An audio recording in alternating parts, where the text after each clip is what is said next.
Les maths avec Monsieur Roll.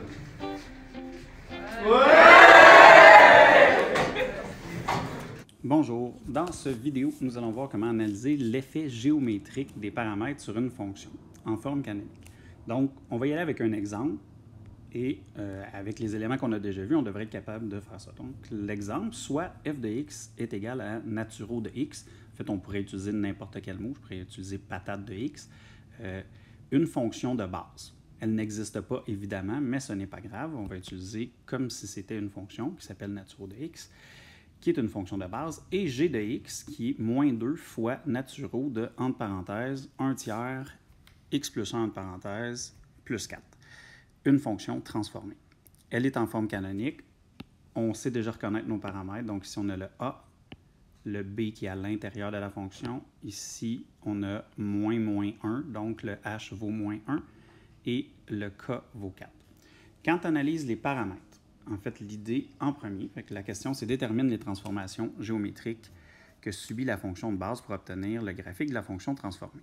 Quand on analyse les paramètres, dans l'ordre, c'est important d'y aller avec le a et le b en premier, et ensuite avec le h et le k. Pourquoi? Parce que le h et le k vont faire des déplacements de la fonction. Donc, si dans l'ordre de ce qu'on dit, on fait les déplacements avant, s'il y a des symétries, ces symétries-là ne seraient plus par rapport aux mêmes axes. Donc, c'est plus simple de dire ce que font le a et le b avant et ensuite de déplacer la fonction une fois qu'elle est étirée ou contractée. Donc, première chose, l'ordre, donc ce que je viens de te dire, c'est le a, le b, suivi ensuite du h et du k. Ça, c'est un truc pour pas te compliquer la vie. Donc, ici, premier élément qu'on va regarder, c'est le paramètre a. Le paramètre a, il y a deux informations. Il y a le signe, c'est moins, et il y a le 2. Donc, on s'occupe de sa grandeur et on s'occupe de son signe séparément. Le signe, on se rappelle le paramètre a, paramètre, donc il y a une influence verticale. Ça veut dire que ici, je peux dire que la fonction et le a, si tu te rappelles bien, c'est un paramètre qui est proportionnel. Donc, quand il est grand, 2, c'est grand. On ne s'occupe pas du signe dans ce cas-là. Ça étire la fonction et quand il est petit, ça contracte la fonction verticalement. Le moins va faire une symétrie. Une symétrie, si elle est verticale, ça veut dire que mon axe de symétrie, c'est l'axe des x parce qu'un point ici se retrouve ici et le mouvement, donc de ce point-là, serait un mouvement vertical. Donc la symétrie est verticale, mais l'axe de symétrie, lui, va être l'axe des x ou des abscisses. Donc la fonction subit une symétrie par rapport à l'axe des x. C'est à cause du moins ici et ce que je viens d'expliquer. Et aussi un étirement vertical de facteur, et là, c'est combien de fois la fonction s'est étirée, et étant donné que le a est proportionnel, c'est de facteur 2.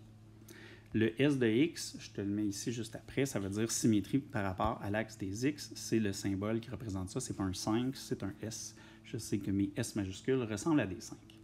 Ensuite de ça, on va aller faire le b. Donc le b, c'est 1 tiers.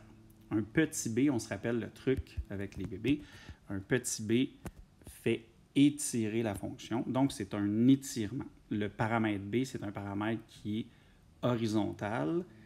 Et ici, ça veut dire que la fonction subit un étirement horizontal. Il n'y a pas de signe négatif. Donc, ce paramètre b-là, il est positif. Et ce qui veut dire qu'il n'y a pas de symétrie dans ce cas-là. Il pourrait y en avoir une. S'il y avait une symétrie, elle serait par rapport à l'axe des y, parce qu'une symétrie horizontale, un point qui est là et qui se déplace là, qui fait une symétrie, son axe de symétrie, c'est l'axe des y. Mais là, dans ce cas-là, il n'y en a pas.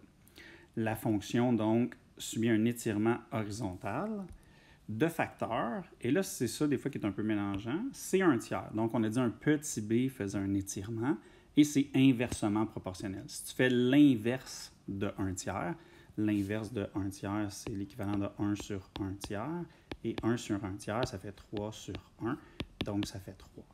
Et ce qui veut dire que la fonction subit un étirement horizontal de facteur 3. Elle est 3 fois plus grande que précédemment, horizontalement. Et finalement, il nous reste deux choses à faire, le h et le k. Le h, on a dit qu'il valait moins 1, ça veut dire qu'il y a un déplacement. En fait, c'est une translation. Le h, il est à l'intérieur de la fonction. Donc, tout ce qui est à l'intérieur de la fonction déplace la fonction horizontalement. Donc, mon h va faire une translation horizontale. Et on avait h est égal à moins 1. Donc le h ici vaut moins 1. Et si le h vaut moins 1, ça veut dire que cette translation-là, elle est de 1 unité et ça sera vers la gauche. Pourquoi c'est vers la gauche? Parce que h vaut moins 1, donc je recule de 1. Ensuite, il nous reste le k.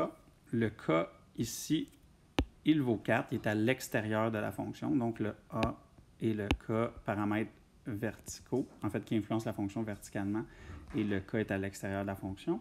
Le k, c'est aussi un paramètre additif, donc il va nous faire une translation verticale. Et cette translation verticale-là, elle est de 4 unités vers le haut, parce que c'est plus 4, donc on monte de 4. Et c'est tout. C'est comme ça qu'on analyse une fonction avec les paramètres. Hey, avoue qu'on est bien maintenant qu'on a compris? Ha ha!